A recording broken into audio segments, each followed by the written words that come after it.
오늘은 저와 여러분이 요한일서 3장 18절에서 24절 말씀으로 사랑에는 유익이 있습니다 라는 제목으로 은혜를 나누고자 합니다.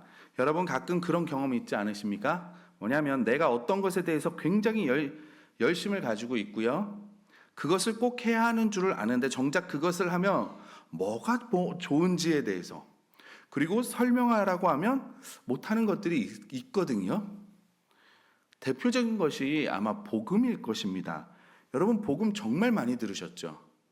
설교 시간에도 많이 들으시고 우리가 대화 중에도 많이 들으시고, 복음이 좋은 것도 알고요, 복음대로 살아야 함을 우리는 알고 있습니다. 복음이 최고다 이렇게 이야기를 하죠. 우리 교회도 저도 그런 소원이 있어요. 여러분들 마음에 말씀 후에 이제 복음이 심기어지고 복음이 열매를 맺고 우리 성도님들께서 받는 곳곳마다 정말 복음의 씨앗들이 심기어지기를 저는 원합니다. 그런데 믿지 않는 사람이 여러분에게 오셔서 복음이 무엇인지 설명해 달라고 하면 그것을 설명해 주실 수 있으십니까?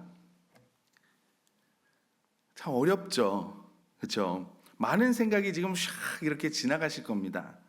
그런데 이것은 복음만의 문제가 아닙니다.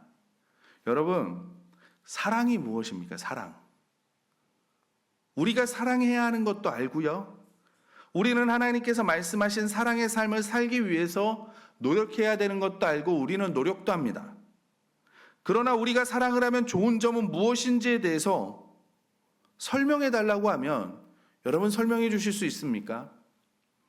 우리가 사랑에 대해서 우리가 생각해 본 적은 없는 것 같아요. 그래서인지 오늘 본문은 사랑에서 오는 세 가지 유익에 대해서 말씀해 주고 있습니다. 그러니까 우리가 사랑할 때 오는 실질적인 첫 번째 유익이 뭐냐면 스스로에 대한 가책이 없어준다는 거예요. 우리 20절 말씀 다 같이 한번 읽어보도록 하겠습니다. 20절 말씀입니다. 시작. 이는 우리 마음이 혹 우리를 책망할 일이 있어도 하나님은 우리 마음보다 크시고 모든 것을 아시기 때문이라. 아멘. 우리를 책망할 일이 있어도, 우리 마음이 혹 우리를 책망할 마음이 있어도, 그러니까 가책이죠. 솔직히 우리가 사랑에 대해서 부담을 느끼는 이유가 뭡니까? 아마 우리가 주님처럼 사랑하지 못하기 때문 아닐까요? 교회에서 사랑하십시오 라고 말하면 나는 주님처럼 사랑할 수 있지 않은데, 그런 마음이 있잖아요. 그러니까 요한일서 3장을 보면 그가 우리를 위하여 목숨을 버리셨으니 우리가 이로써 사랑을 알고 우리도 형제를 위하여 목숨을 버리는 것이 마땅하다라고 성경이 말해요.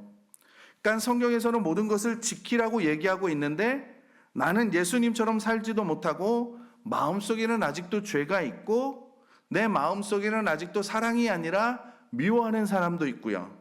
생활 가운데 내가 정말 하나님의 말씀에 순종해서 빛과 같이 살아야 되는데 죄도 있고, 내가 정말 잘하고 있는 건가? 잘못한 것이 생각나면 내가 나를 책망하는 거예요. 자책을 하고 가책을 하죠. 이럴 때 여러분은 어떻게 하십니까? 어떻게 하십니까? 다시 한번 말씀을 보면서 다짐을 하십니까? 아니면 기도를 하십니까? 물론 이렇게 하는 것도 좋지만 오늘 본문을 보면 한 가지 방법을 이야기하고 있습니다. 뭐냐면 바로 이웃을 사랑하라는 거예요. 우리 18절 19절 말씀 한번 같이 읽어보도록 하겠습니다. 18절 19절 말씀입니다. 시작. 자녀들아, 우리가 말과 혀로만 사랑하지 말고 행함과 진실함으로 하자. 이로써 우리가 진리에 속한 줄을 알고 또 우리 마음을 주 앞에서 굳세게 하리니. 아멘. 내가 하나님의 기준에 미치지 못한다, 그러면 우리는 말씀을 들을 때 좀 마음에 찔리는 것도 은혜인데 그것이 너무 깊어서 우리 자신을 책망하고 자책하고 가책하는 것, 그 괴롭고 힘듦 때문에 확신이 흔들릴 때 성경은 뭐라고 이야기를 하냐면요, 사랑하라고 이야기를 해요. 행함과 진실함으로 사랑하라 라고 말씀하고 있습니다. 그러니까 남편분들 설거지도 해주시고요. 대답도 잘 해주시고요. 불렀을 때 대답 잘 해주시고, 부인은요 좀 이렇게 거하게 상도 한 번씩 차려주시고, 며느리는 야, 너 오늘 저녁 밥상은 내가 차릴 테니까 너 누구누구 아빠하고 가서 커피숍에서 차나 한 잔 마시고 아니면 외식을 한번 하고 와라, 그렇게 한다든지. 여러분, 구체적인 사랑의 행위가 우리의 마음이 우리를 책망할 일이 있을 때, 가책하거나 자책할 일이 있을 때 우리를 그 자리에서 해방시켜 준다는 거예요. 왜 이런 사랑의 행위, 진실되고 구체적인 사랑의 행위가 우리를 그 책망의 자리에서, 자책의 자리에서, 이 가책의 자리에서 해방을 시켜주느냐면, 첫째는 이러한 사랑의 행위가요, 우리 자신이 구원받았음을 확신시켜주기 때문에 그래요. 예전에 들은 이야기인데요, 한 사람이, 이제 시골이에요, 시골인데 이제 봄이 되면 농번기가 되잖아요. 농번기가 되면 뭘 하냐면 논에다가 뭘 대요? 물을 댑니다. 근데 이게 이제 약간 좀 이렇게 위에 논이 있고 아래 논이 있어요. 그러니까 이제 이 주인이 위에 논에다 물을 대는 거예요. 열심히 이제 물레방아 뭐 해가지고 열심히 물을 댄 거예요. 밤새도록, 하루 종일 밤늦게까지. 그럼 아래 논 사람이 어떻게 하냐면 뚝을 살짝 딱 허물어요. 그럼 물이 아래 논으로, 자기 논으로 쭉 차잖아요. 근데 이제 한 번에 차지는 않았나 봐요. 그러니까 위에 논 주인이 와가지고 딱 보니까 물이 없네? 그리고 밑에 보니까 밑에 물이 있는 거예요. 딱 알잖아요, 빼간 거를. 근데 이 사람이 또 하루 종일 물을 댑니다. 그러니까 밑에 놓은 사람이 또 와가지고 턱 하는 거예요. 그래서 물을 다시 대요. 그리고 다 이 위에 놓은 주인이 다시 와서 보니까 또 물이 없는 거예요. 그렇게 일주일을 했답니다. 그리고 아래 놓은 사람한테 아무 얘기를 안 했대요. 그러니까 아래 놓은 사람이 궁금한 거예요.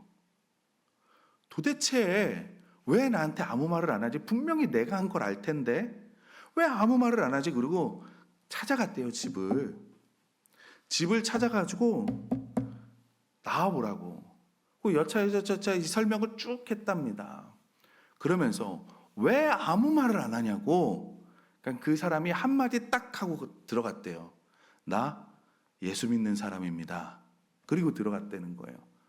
그리고 그 다음 주에 아랫논 사람도 교회에 나왔대요. 여러분, 이런 구체적인 사랑의 행위가 나로 하여금 나 자신이 구원받았다는 것을 스스로에게 확신시켜 주는 거예요. 만약 처음에 화를 확 냈으면 어땠을까요? 내가 예수 믿는 사람입니다 이야기할 수 있었을까요? 그래서 우리가 가책하는 일, 자책하는 일, 나를 책망할 일이 생길 때는요, 구체적인 사랑의 표현을 하라는 거예요. 미워해야 될 사람을 사랑하고요, 배척해야 될 사람을 용납하고요, 헤어져야 될 사람들이 같이 일하고 그런 일들이 많이 생기기를 주님의 이름으로 소원합니다. 이런 구체적인 사랑의 행위가 나로 하여금 하나님의 자녀가 됐다라는 것을 확인시켜주고, 그리하여서 마음속에서 나를 책망하는 마음, 자책하는 마음이 없어진대요. 또 이러한 사랑의 행위가 우리의 그 자책하는 마음, 가책하는 마음을 없어지는 두 번째 이유는요, 이러한 사랑의 행위는 하나님의 은혜를 확신시켜주기 때문에 그렇대요. 우리가 섬기는 하나님은 은혜로우신 하나님이십니다. 구원받을 자격이 없는 저와 여러분을 불러주셔서 구원해 주셨어요. 우리가 예수님을 영접했을 때 아직도 죄 많은 사람이지만요, 하나님은 우리를 보시고요, 죄 없다 말씀해 주세요. 우리가 아직 주님의 뜻대로 살지 못하지만요, 주님의 뜻을 완전히 행하고 성경에 있는 그대로 사는 흠없는 의인처럼 그렇게 봐주신대요. 그래서 자녀를 삼아주시고요, 우리는요, 하나님 앞에 구할 때 응답의 특권을 우리에게 주셨습니다. 하나님의 자녀가 된 다음에 우리가 축복받을 그런 행동을 못해도요, 우리는 그냥 축복을 받아요. 왜? 자녀이기 때문에. 기도 응답을 받을 자격이 없는데도요, 하나님께서 기도 응답해 주십니다. 자녀이기 때문에요. 무엇보다 하나님은 은혜의 하나님이시기 때문에요, 저와 여러분의 믿음이 모자라지만 조금 있는 그 믿음을 칭찬해 주시고, 우리가 사랑하지 못하는 것을 나무라지 않으시고 조금만 사랑을 나타내도 너무 기뻐하신다는 거예요. 예전 어떤 어릴 때 부흥 강사님이 이런 말씀을 하신 게 기억납니다. 사람은 99가지를 잘하고 한 가지를 잘못한 것 때문에 갈라서지만, 하나님은 99가지를 못해도 한 가지 잘한 것 때문에 축복해 주신다. 우리 하나님은 은혜의 하나님이십니다. 이런 걸 알면서도요, 우리가 일상생활에서는 마음에 확 와닿지 않잖아요. 왜 그래요? 나를 책망할 게 너무나 많아서 그렇습니다. 자책이나 가책을 때문에 그래요. 하나님이 정말 나를 의롭다고 생각해 주실까? 하나님께서 정말 나를 있는 그대로 사랑하시고 나를 정말 좋아하실까? 이런 나를? 내가 아직 생활이 이렇게 모자라는데, 내 성격은 아직도 이렇게 모났는데, 이런 자책이 확신을 흔들어 놓을 때 우리가 이것을 어떻게 극복할까요? 사랑의 행위로 극복하라는 거예요. 예수님께서 우리에게 보여주신 그 은혜로운 사랑을 우리가 이웃에게 보여줌으로써 이것이 극복이 된다는 겁니다. 주님께서 나를 용서해 주셨으니까 나도 용서할 수 없는 사람을 용서하고 내 죄를 사하신 것처럼, 우리 주기도문 너무 많이 외우잖아요.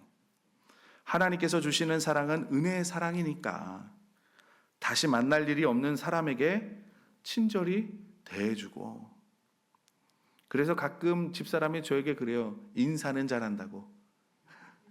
톨게이트 지날 때마다 그럽니다.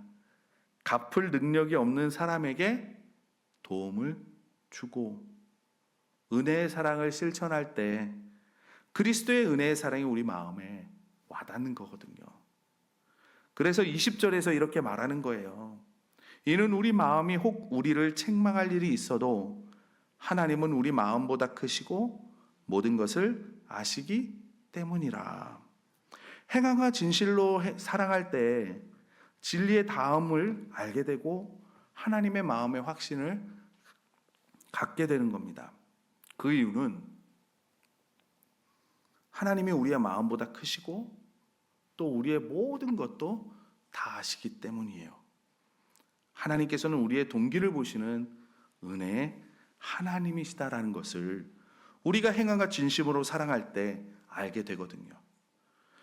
그래서 우리가 하나님 앞에서 자책을 받고 책망을 하고 가책을 하고 막 있을지라도 진리의 낯섦을 알게 되고요. 하나님 앞에서 확신을 갖게 되고요. 하나님의 그 사랑을 저와 여러분들이 깨닫는 겁니다. 이것이 우리가 극복하는 길이에요. 눈으로 보이는 구체적인 사람에게 구체적인 사랑을 실천함으로 저와 여러분은 그 책망, 우리가 스스로 하는 책망과 자책과 그런 가책과 그 죄책감과 이런 거에서 우리가 극복되어진다는 거죠. 이것이 사랑할 때 저와 여러분에게 오는 유익인 줄 믿습니다. 사랑에서 오는 두 번째 유익은요, 기도응답을 가져온다는 거예요. 여러분, 사랑은 기도응답을 가져옵니다. 우리가 하나님의 자녀가 된 가장 큰 특권 중에 뭐냐면요, 하나가 기도응답을 받을 권리가 저와 여러분에게는 있습니다. 이건 우리가 요구해서 얻어진 권리가 절대 아닙니다. 이건 전적으로 하나님께서 저와 여러분을 사랑하셔서 일방적으로 우리에게 주신 권리예요. 특권이에요. 그래서 하나님의 자녀들은요, 기도응답을 받으면 이상한 것이 아니라 기도응답을 받지 못하면 이상한 거죠. 집에서 자녀가 엄마 나 배고파, 밥을 안 줘요. 그게 이상한 겁니까? 이상하지 않은 겁니까? 이상한 거잖아요. 그런데도 실제로는 기도응답을 받지 못하는 경우가 우리의 실생활에서 너무나 많습니다. 왜냐하면 기도응답에는 조건이 있습니다. 무조건은 아니에요. 뭐냐면 믿음으로 기도해야 돼요. 그래서 우리 주님께서는 마태복음 21장에 보면 너희가 기도할 때 이루어질 것을 믿으면서 구하는 것은 무엇이든지 다 받을 것이다 라고 주님이 말씀해 주셨습니다. 그런데 믿음으로 기도하기 위해서는 우리가 하나님 앞에 나아가야 되잖아요. 그렇죠? 이 하나님 앞에 나오는 것에 걸림돌이 되는 게 뭐냐면 스스로 나를 자책하는 마음, 책망하는 마음, 죄책감, 가책 이런 것들이에요. 물론 회개의 마음으로 천부에 의지 없어서 나오는 거 중요하죠. 그런데 나를 책망하면서 이 벌레 같은 내가 어찌 하나님 앞에서 나는 감히 하나님 앞에 서지 못하지 막 그러면서 나오지 못한다라는 거죠. 우리가 어머니하고 이렇게 딸이 싸우잖아요. 말다툼을 해요. 들어가요. 근데 마침 가는 날이 장날이라고 저녁에 갈비찜을 하셨네. 근데 그 딸이 마음 편히 와서 먹겠습니까? 어머니 마음은 어때요? 그냥 나와서 먹으면 돼요. 뭐라 그러겠습니까? 그런데 딸의 입장에서는요, 자녀의 입장에서는 선뜻 나가지 못하는 거죠. 이런 마음이 있는데 어떻게 하나님 앞에 우리가 힘써 기도하겠습니까? 이런 마음이 제거돼야 되는 거예요. 그래서 21절에 이렇게 말합니다. 사랑하는 자들아, 만일 우리 마음이 우리를 책망할 것이 없으면 하나님 앞에서 담대함을 얻고, 여러분 우리 마음이 우리를 책망할 것, 바로 가책이 없어야, 책망이 없어야, 자책이 없어야, 죄책감이 없어야 하나님 앞에 담대함을 얻을 수 있대요. 이 자책, 이런 가책이나 어떻게 없어집니까? 성경이 뭐라 그래요? 행함과 진실함으로 사랑할 때 없어진대요. 그래서 우리는 사랑은 우리에게 기도응답을 가져온다는 거죠. 그래서 기도응답 받기 위해서 믿음과 더불어 또 필요한 것이 뭐냐면 바로 하나님 뜻대로 구하는 것. 요한일서 5장 14절을 보면 그를 향하여 우리가 가진 바 담대함이 이것이니 그의 뜻대로 무엇을 구하면 들으심이라. 그리고 그 다음 절에 보면 우리가 무엇이든지 구하는 바를 들으시는 줄을 안즉 우리가 그에게 구한 그것을 얻은 줄 또한 안다라고 성경이 말씀합니다. 구하는 것을 무엇이든지 하나님께서 받는 방법은요, 믿음으로 구하고요, 하나님의 뜻을 따라 구하는 거예요. 근데 우리가 기도하면서 대부분 여기에서 다 걸려요. 그럼 도대체 하나님의 뜻은 무엇일까? 하나님의 뜻대로 구하는 것이 무엇일까? 우리는 하나님의 뜻이라고 하면서요, 좌로 갈까요? 우로 갈까요? 기도하죠.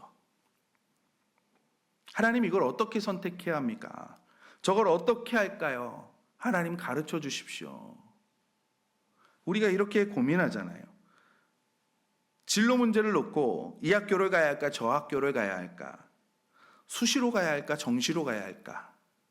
이 사람과 결혼해야 할까요? 저 사람과 결혼해야 할까요? 교회에 이런 섬김을 부탁받아야 하는데 해야 할까요? 하지 말아야 할까요? 이것을 발견하는 것을 우리는 하나님의 뜻이라고 생각할 때가 많아요. 맞아요. 하나님의 뜻입니다. 하나님께서 물론 이런 곳에서도 말씀해 주십니다.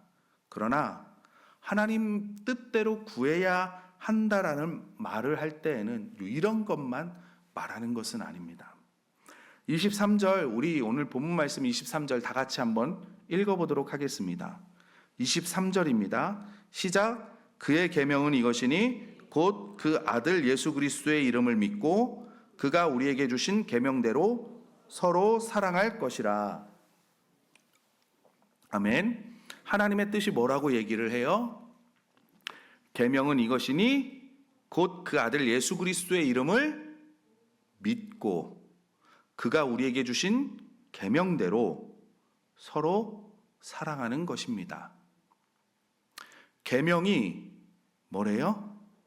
예수 그리스도를 믿고, 그러니까 계명대로 주님의 이름으로 서로 사랑하는 거래요. 그래서 22절, 23절 말씀을 붙여서 읽으면 무엇이든지 구하는 바를 그에게서 받나니 이는 우리가 그의 계명을 지키고 그 앞에서 기뻐하시는 것을 행함이라. 그의 계명은 이것이니 곧 그 아들 예수 그리스도의 이름을 믿고 그가 우리에게 주신 계명대로 서로 사랑할 것이라. 아멘. 구하는 것이 무엇이든지 받기 위해서 이 두 가지가 필요하답니다. 그리스도에 대한 믿음과 이웃에 대한 사랑. 이게 필요하대요. 그럼 믿음은 무엇이겠습니까? 그리스도의 믿음. 예수님께서 하늘과 땅의 모든 권세를 가지신 하나님이신 것을 믿는 겁니다. 예수님은 나를 사랑하시기 때문에 그 능력을요, 다른 게 아니라 여러분들을 위해서 역사하십니다. 내가 기도할 때 꼭 내가 원하는 것을 꼭 내가 원하는 방법으로 원하는 때에 주어지지는 않아요. 그렇지만 하나님께서는 나를 사랑하시기 때문에 나의 최선을 원하시고 최선의 것을 최선의 방법으로 최선을 다해서 주십니다. 이것을 기대하는 거예요. 하나님께 내가 기도하면 절대 내 기도를 하나님은 무시하시지 않으시고 작은 신음에도 응답하시고, 하나님께 기도하면 반드시 하나님은 선한 방법으로 인도해 주시고 반드시 좋은 것으로 나에게 주신다라는 것을 기대하는 겁니다. 이것이 바로 예수 그리스도를 믿는 거예요. 우리는 기대를 갖고 기도하는 겁니다. 그럼 서로 사랑하는 것은 무엇일까요? 구하는 것은 무엇이든지 하나님께 받기 위해서 믿음과 사랑이 들어가야 된다 그랬잖아요. 이웃에 대한 사랑이 들어가야 된다는 거예요. 여러분, 기도 응답 받으실 때 응답 받으신 경험들이 있으시잖아요. 어떨 때 가장 빨리 응답이 되십니까? 제 경험상 많은 부분은요, 이웃에 대한 것, 사랑에 대한 것에 대해서 빨리 되는 것 같아요. 그런데 어느 순간부터인가 우리의 기도는요, 자기를 위한, 나를 위한 기도로 바뀌어져 갑니다. 여러분, 기도에 관한 웃긴 이야기 아십니까? 청년부 목사님이 설교를 하셨어요. 그 설교의 주제가 뭐냐면, 이제는 나를 위해서 기도하지 말고 남을 위해서 기도해라, 이거예요. 근데 한 청년이 이 말에 너무 은혜 받은 거예요. 그래, 남을 위해서 기도하면 하나님께서 기뻐하시지. 그래, 이제 나도 남을 위해서 기도해야 되겠다. 그리고 그날부터 기도 제목이 바뀌었대요. 뭐냐면, 하나님, 이제 나를 위해서 기도하는 게 아니라 멀리 있는 사람이 아닌 어머니를 위해서 기도하겠습니다. 좋은 사위 들어오게 해주세요. 그 사위는 대기업에 들어가면 좋고요. 키도 크고 잘생기는 사위였으면 좋겠습니다. 처갓집에 잘해야 되고요. 장인 장모도 잘 모시는 사위여야 되고요. 어머니의 마음이 아프지 않게, 딸이 시집살이 하지도 않게 해달라고 기도했대요.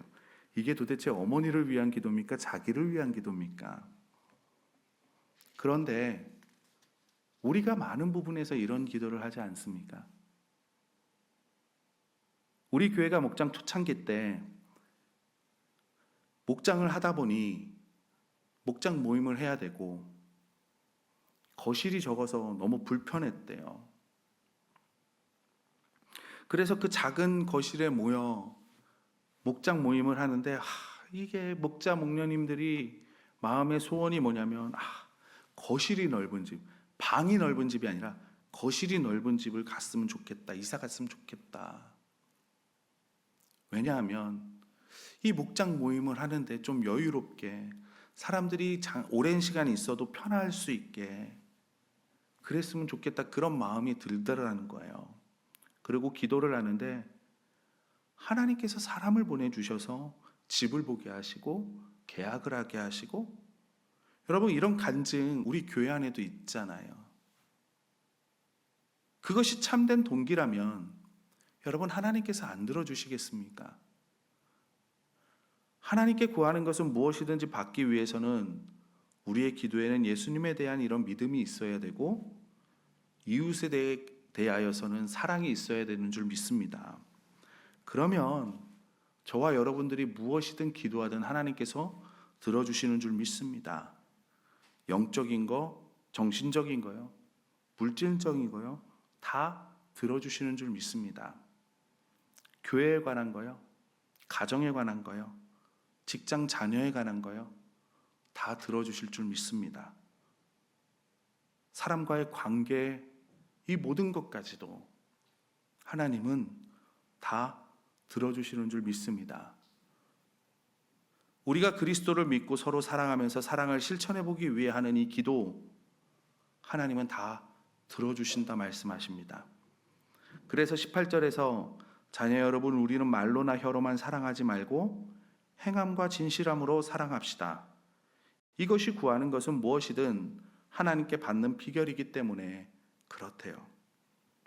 그래서 저와 여러분은 행함과 진실함으로 사랑하면서 구하시기를 바랍니다.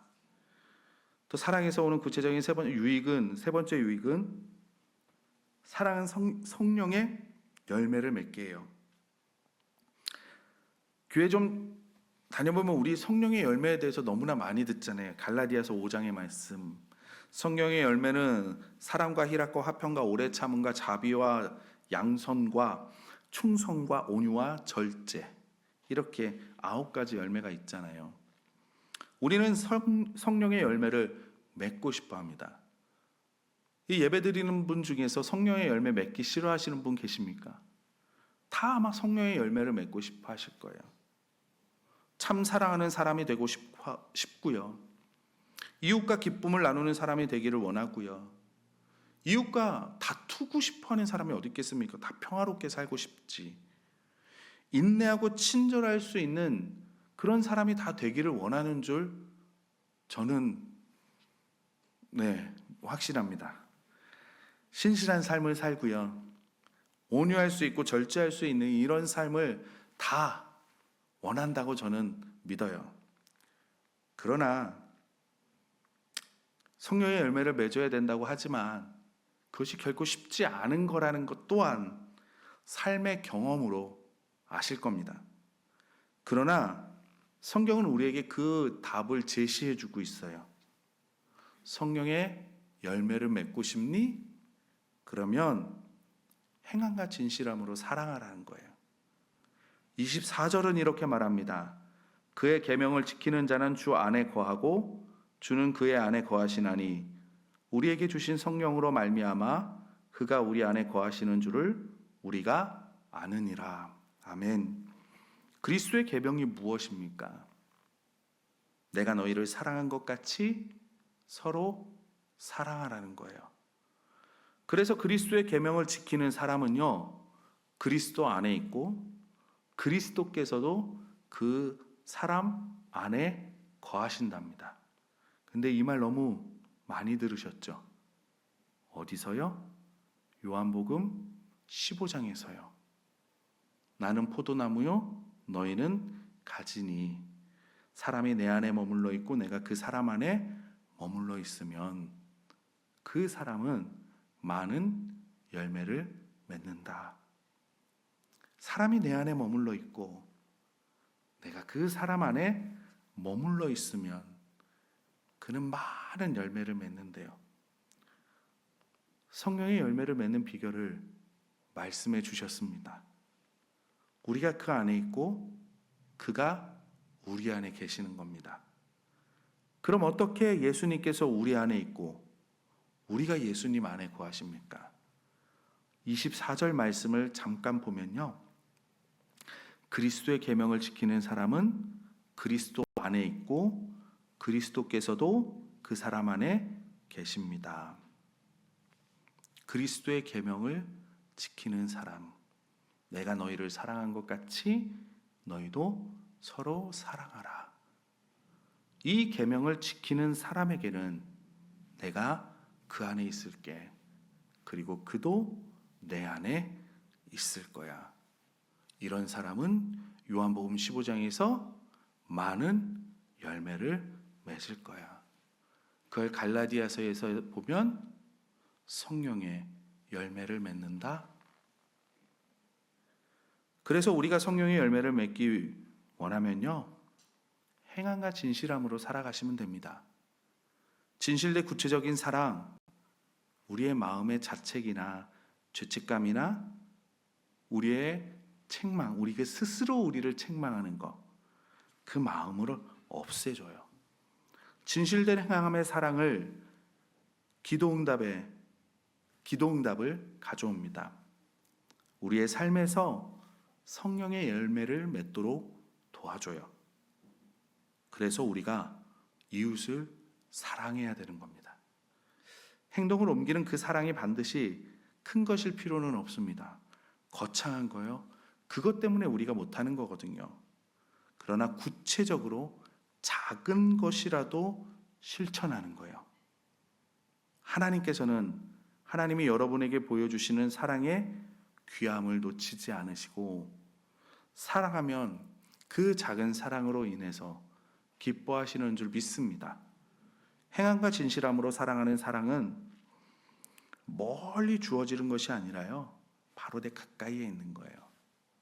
가까운 사람과의 관계 속에 주어집니다. 여러분들의 행함과 진실함으로 사랑하기를 원하신다면 큰 거, 하나님께서 처음부터 큰 거 말하지 않으십니다.